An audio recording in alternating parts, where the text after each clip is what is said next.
Fala galera, bem-vindos a mais um vídeo do canal da Engenharia. Aqui quem fala com vocês é o engenheiro Felipe Rodrigues para mais um vídeo para vocês. Hoje nós vamos falar sobre projeto estrutural, né? Vocês devem falar, nossa, que novidade, você só fala sobre estrutura, mas a gente vai falar necessariamente sobre o que eu devo fazer no meu projeto estrutural, né? O que eu tenho que ter de informações quando eu desenvolver um projeto estrutural. Bom, eu tenho aqui um projeto estrutural que eu fiz recentemente de uma casa. E eu vou mostrar para vocês tudo o que eu costumo fazer, né? Tudo que eu costumo colocar de informações nos projetos que eu elaboro. Isso aqui é um padrão que eu faço, tá? Não é um padrão universal, não digo que você seja obrigado a seguir isso que eu vou dizer para vocês, mas é a maneira que eu trabalho, tá? Cada profissional tem uma maneira de trabalhar e essa é a minha maneira. O que eu costumo colocar de informações nos meus projetos? Vocês podem ver aqui todas as pranchas de projeto. Nós temos prancha de viga, prancha de pilares, pranchas de detalhamento, de locação de pilares, né, escadas, muro de arrimo, enfim.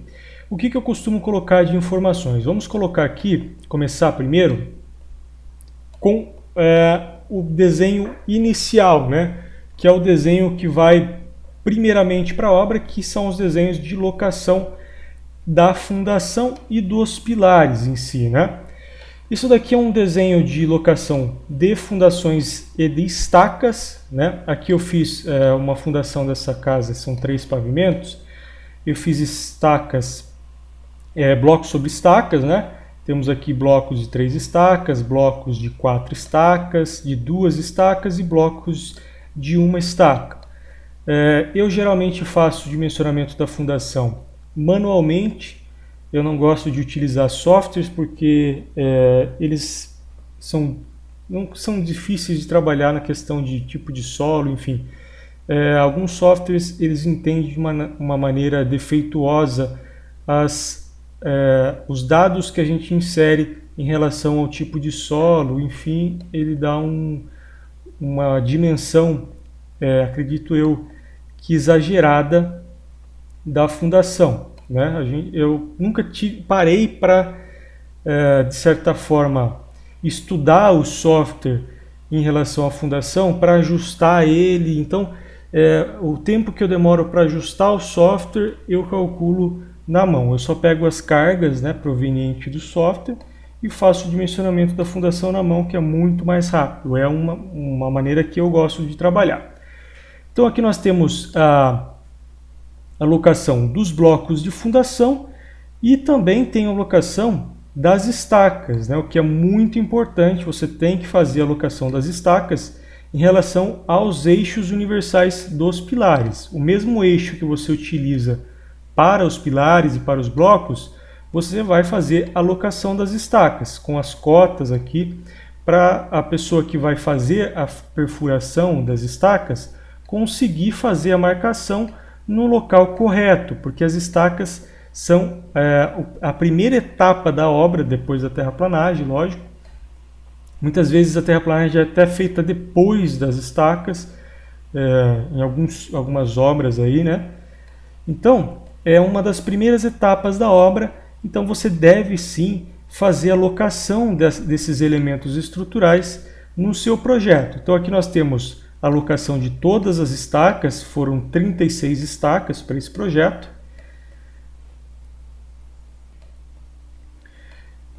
Foram aqui algumas fundações, eu não sei quantas fundações são. Ó, deu um bloco de 4 estacas, 3 de 3 estacas, 7 de 2 estacas e 8 de 1 estaca.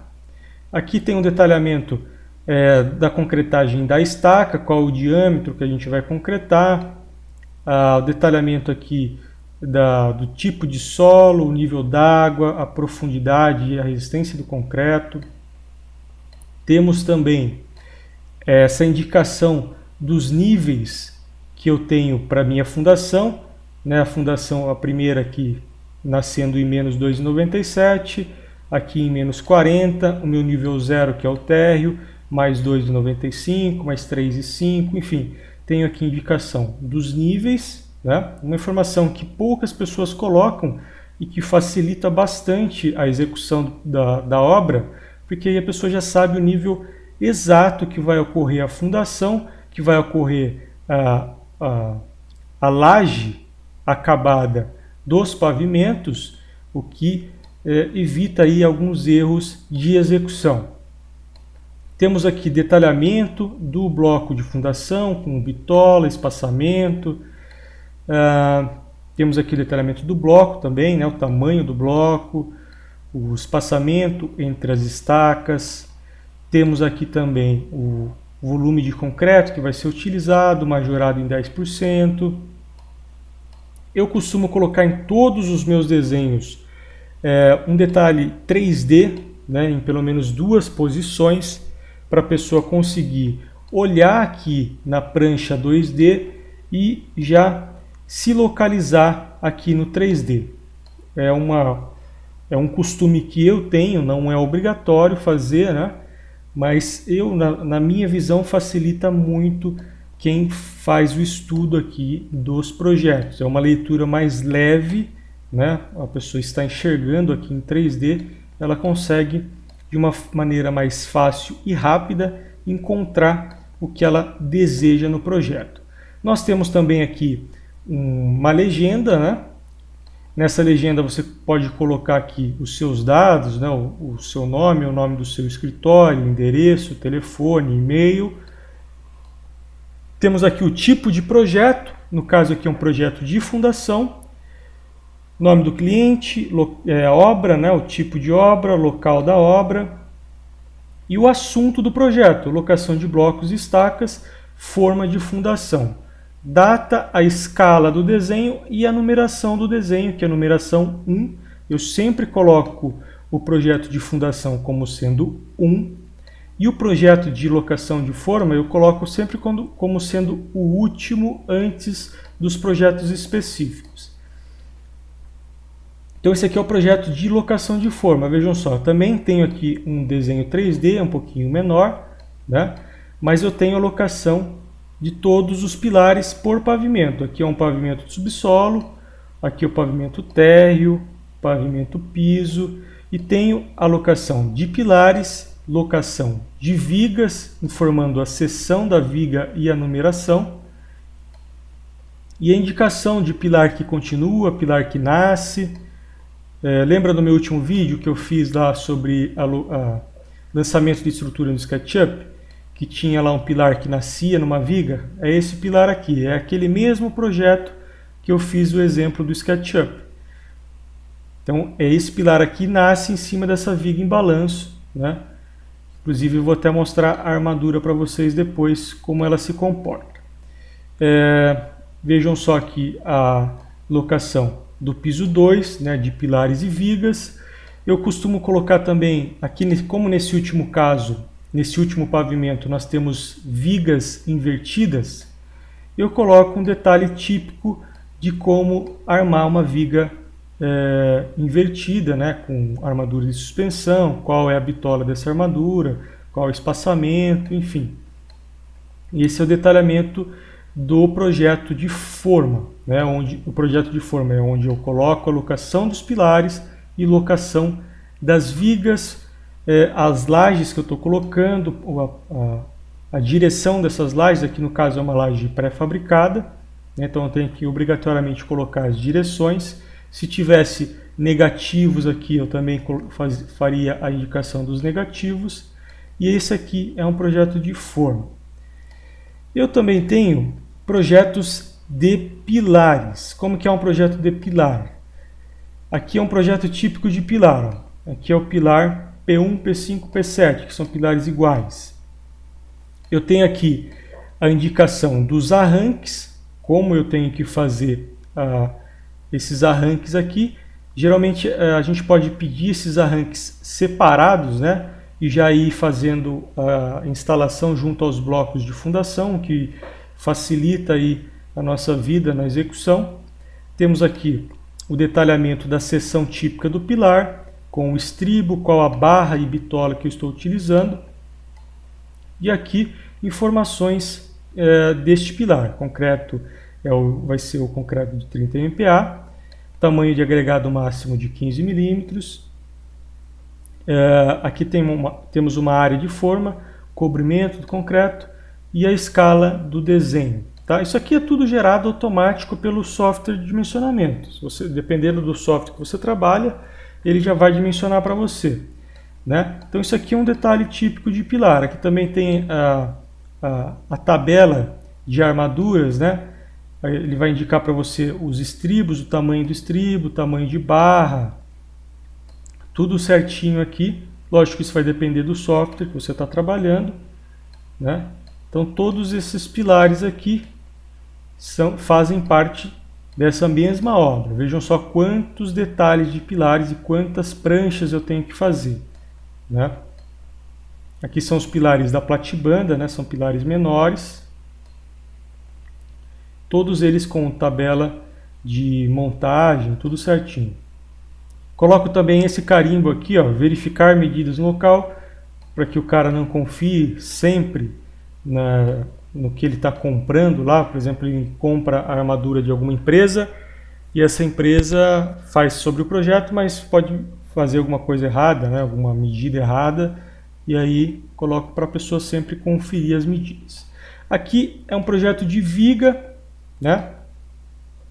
Temos aqui as bitolas que eu tenho que utilizar nessa viga, quais as bitolas, o posicionamento dessas bitolas, os estribos, qual é o espaçamento do estribo, aqui, ó, estribo de 5 milímetros a cada 21 centímetros.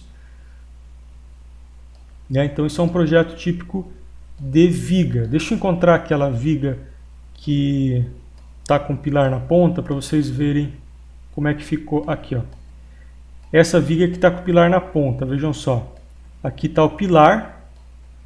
Vejam que ele tem uma concentração de estribos aqui por conta da cortante, né? Que deve ter dado uma cortante alta.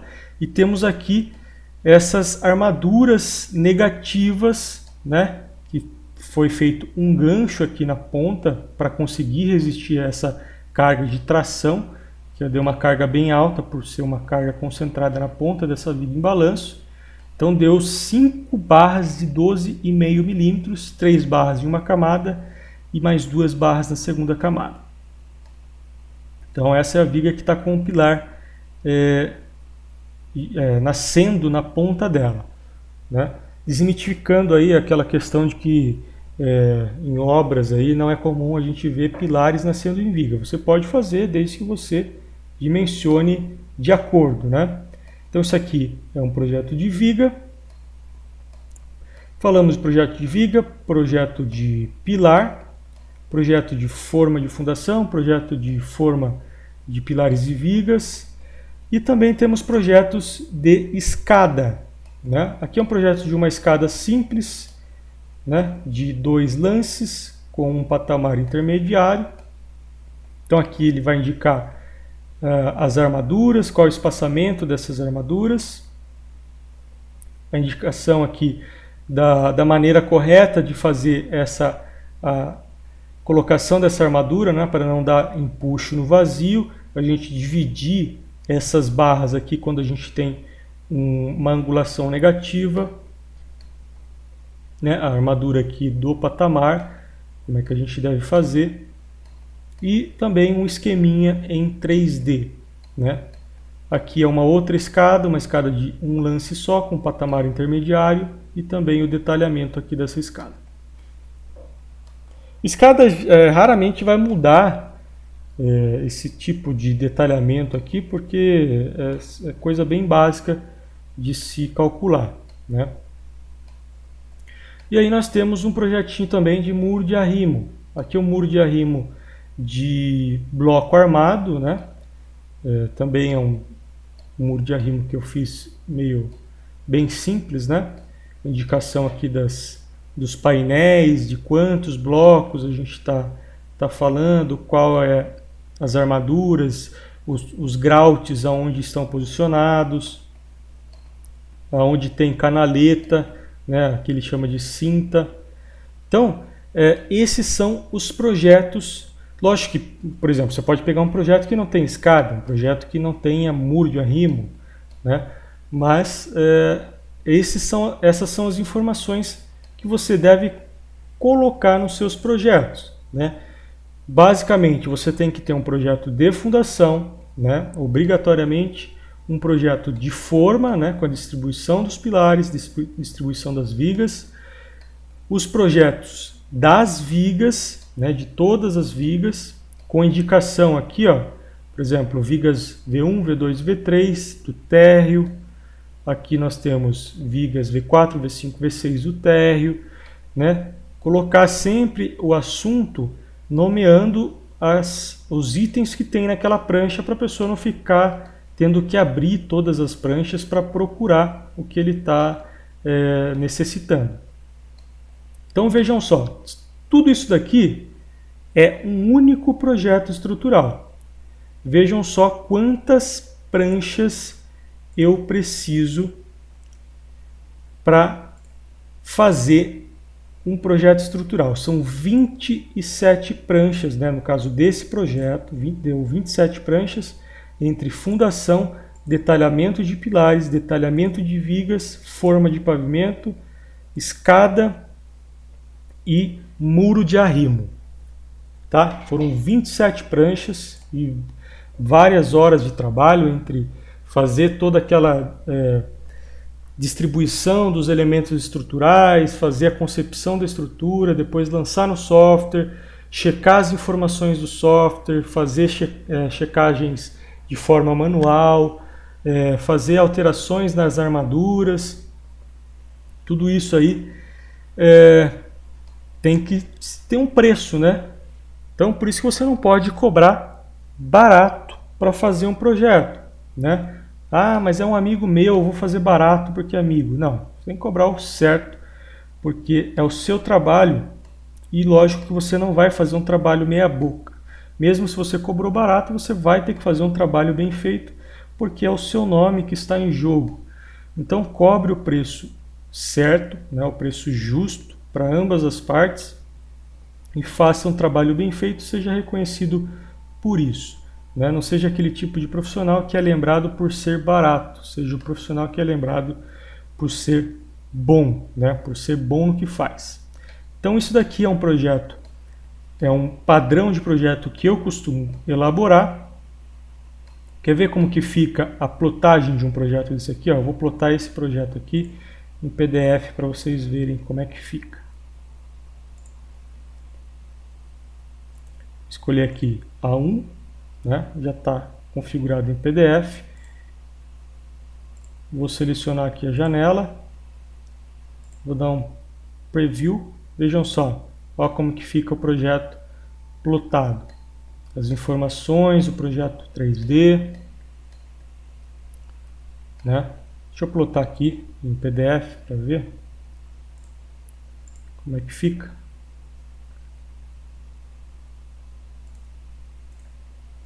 Olha aí, esse é o projeto que eu desenvolvo, certo? Então, cobrem o preço justo, tá? Não é porque é amigo, porque é familiar, né? Se ele for realmente seu amigo, se ele for realmente da sua família e gostar de você, ele vai pagar o preço que você achar necessário cobrar, porque ele vai entender que o seu trabalho tem que ser um valor justo, né, por tudo isso que você faz. Então é isso, eu espero que vocês tenham gostado do vídeo. Se você gostou, não deixe de curtir, se possível compartilhar aí com seus amigos. Até o próximo vídeo. Valeu, pessoal!